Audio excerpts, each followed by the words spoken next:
حضرت انس رضی اللہ عنہ سے روایت ہے، حضرت ابو طلحہ رضی اللہ عنہ انصاری مدینے میں کھجوروں کے باغات کے اعتبار سے سب سے زیادہ مالدار تھے، اور انہیں اپنے مالوں میں سب سے زیادہ پسندیدہ بیرحا نامی باغ تھا۔ یہ مسجد نبوی کے سامنے تھا۔ نبی صلی اللہ علیہ وسلم جی ہاں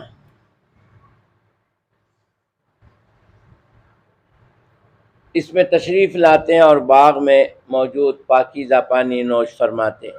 حضرت انس راوی حدیث بیان فرماتے ہیں کہ جب آیت لن تنالوا البر حتی تنفقوا مما تحبون نازل ہوئی تو حضرت ابو طلحہ رضی اللہ عنہ رسول اللہ صلی اللہ علیہ وسلم کی خدمت میں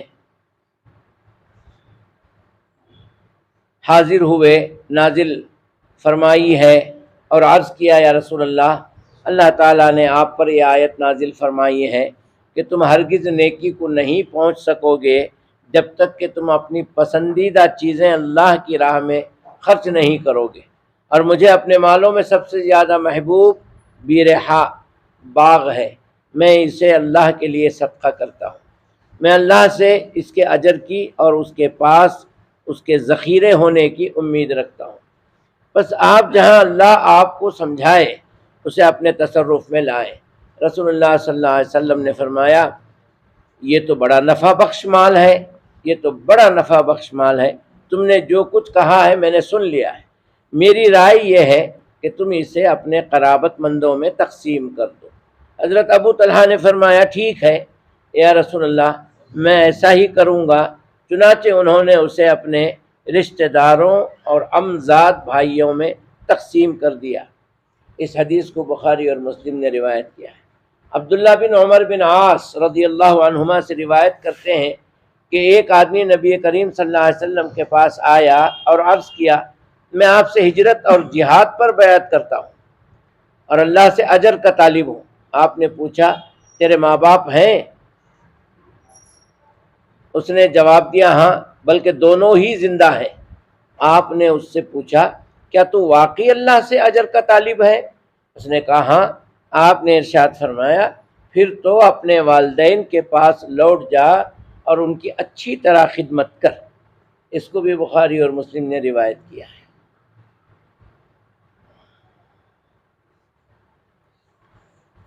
یہ دو حدیثیں جو آج ہم نے پڑھی ہیں،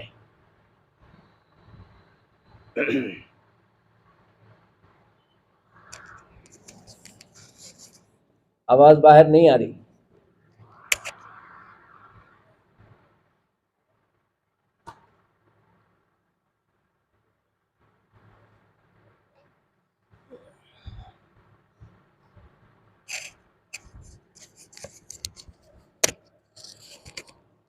جی، دو حدیثیں جو ہم نے ابھی پڑھی ہیں،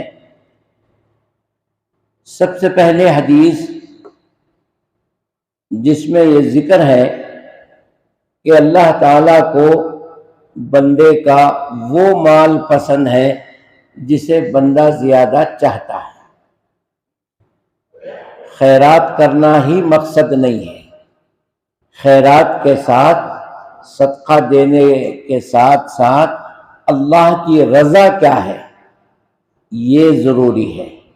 ایسا عمل جس سے اللہ راضی نہ ہو وہ عمل بیکار ہے۔ تو نبی کریم صلی اللہ علیہ وسلم مسجد نبوی میں بیٹھے تھے، ایک آیت کریمہ نازل ہوئی، لن تنالوا البر حتی تنفقوا مما تحبون۔ یہ چوتھے پارے کی پہلی آیت ہے۔ اللہ تعالی ہرگز تمہاری نیکیوں کو قبول نہیں کرے گا یہاں تک کہ تم اپنی پسندیدہ چیز کو اللہ کے راستے میں خرچ کرو۔ جیسے ہی اس کو سننا تھا، ابو طلحہ یہ بڑے مالدار آدمی تھے، ان کے پاس کھجوروں کے باغات بہت تھے۔ تو ایک باغ تھا جو مسجد نبوی کے بالکل سامنے تھا، اس کا نام تھا بیرحا۔ بیر کہتے ہیں کنویں کو، اس میں ایک کنواں تھا جس کا پانی بہت میٹھا تھا، اور نبی کریم صلی اللہ علیہ وسلم اکثر اس باغ میں جاتے، تشریف فرماتے، سکون حاصل کرتے اور اس باغ کا پانی پیتے۔ اس وجہ سے بھی اس باغ کی بڑی فضیلت ہو گئی۔ اب یہ ابو طلحہ کو بہت زیادہ پسند تھا، تو انہوں نے کہا یا رسول اللہ، اب یہ آیت نازل ہو چکی ہے اور اللہ نے مجھے دیا ہے، تو میری پسندیدہ چیز بھی رہا ہے وہ میں نے صدقہ کر دیا، یہاں ہم رکیں گے۔ صدقہ ہم لوگ بھی کرتے ہیں لیکن تھوڑا سا کرتے ہیں، اتنی مقدار میں نہیں، اس لیے کہ ہمارا ایمان اتنا ہی ہے۔ ہمارے سامنے مساجد کے اعتبار سے چندے کی درخواست آتی ہے، الحمدللہ اس مسجد سے جو بھی آیا ہے اطمینان ہو کر کے، خوش ہو کر کے گیا ہے۔ آپ لوگوں کو دینے کی عادت ہے، آپ دیتے ہیں، اللہ آپ کے دینے کو قبول کرے، لیکن وہ والا ایمان نہیں ہے جو صحابہ میں تھا، اور اللہ کو جو درکار ہے، آمنو کما آمن الناس، یہ صحابہ جیسے ایمان لائے ہیں، مجھے اس کوالٹی کا ایمان چاہیے۔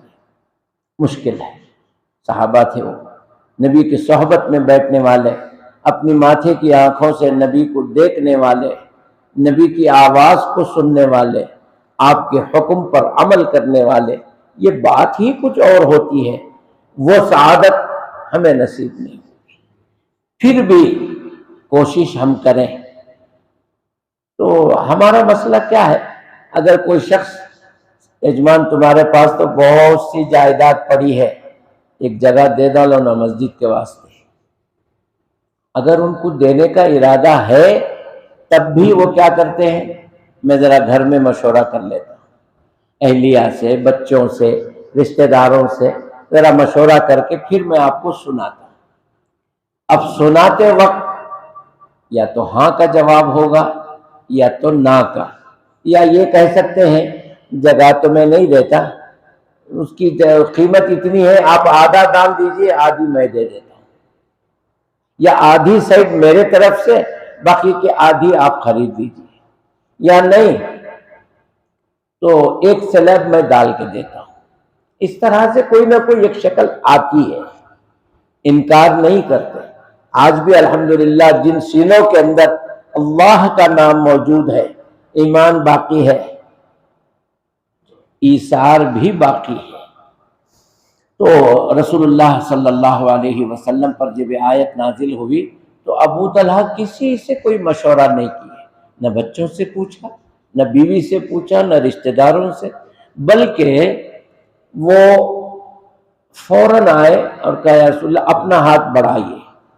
آپ نے آپ کے ہاتھ پر ہاتھ رکھا اور کہا کہ میں نے یہ باغ آپ کو دے دیا، اب آپ جو چاہیں سو کریں۔ ایک چیز یہاں یہ بھی معلوم ہو رہی ہے،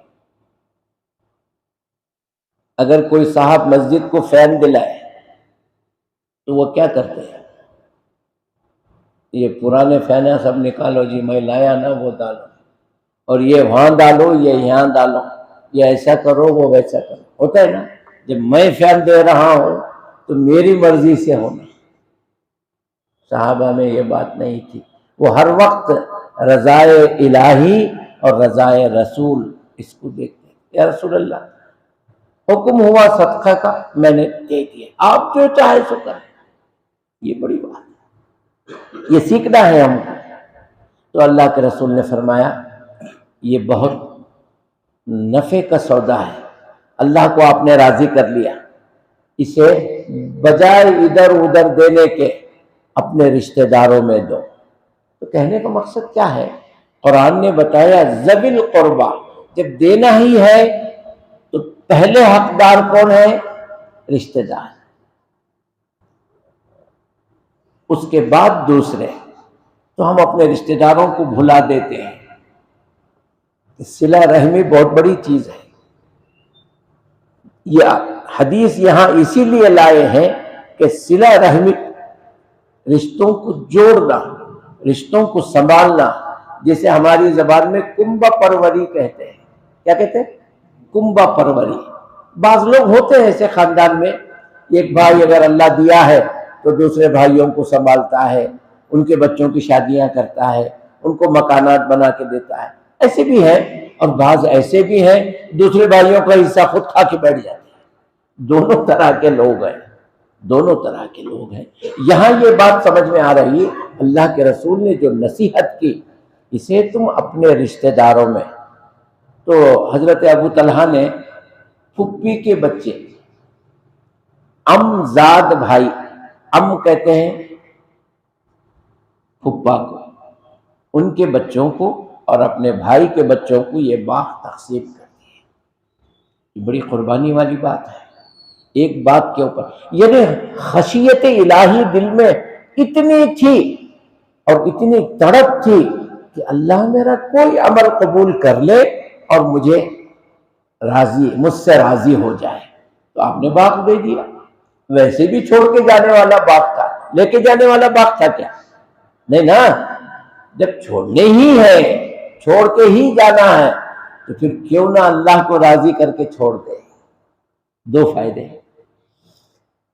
تو اللہ کے رسول صلی اللہ علیہ وسلم نے ان سے بہت راضی ہوئے اور کہا کہ اللہ بھی تم سے راضی ہو گئے۔ تو صحابہ کا یہ عمل ہمارے لیے نمونہ ہے۔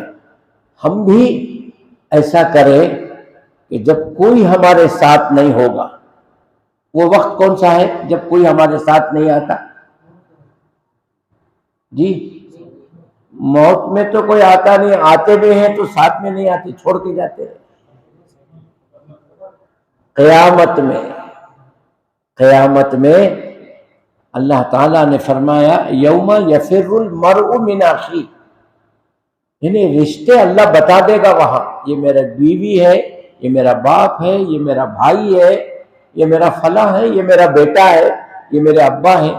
رشتے معلوم ہو جائیں گے، لیکن سب چہرے گھما کر کے چلے جائیں گے، کوئی کسی کے کام نہیں آئے گا۔ اس وقت جو کام آنے والا ہے وہ آج کا آپ کا دیا ہوا۔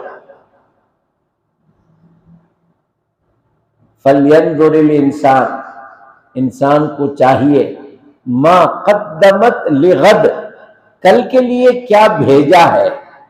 ہمیں کیا کرتے ہیں، بچوں کو بھروسہ کر کے جاتے ہیں، یہ میرے بچے میرے واسطے کیا تو بھی کریں گے، نہیں تو ہماری گھر والی ہے انہیں تو کریں گے، کوئی کچھ نہیں، بھول جاتے ہیں۔ اور یہ بھول جانا بھی اللہ کی نعمتوں میں سے ایک نعمت ہے۔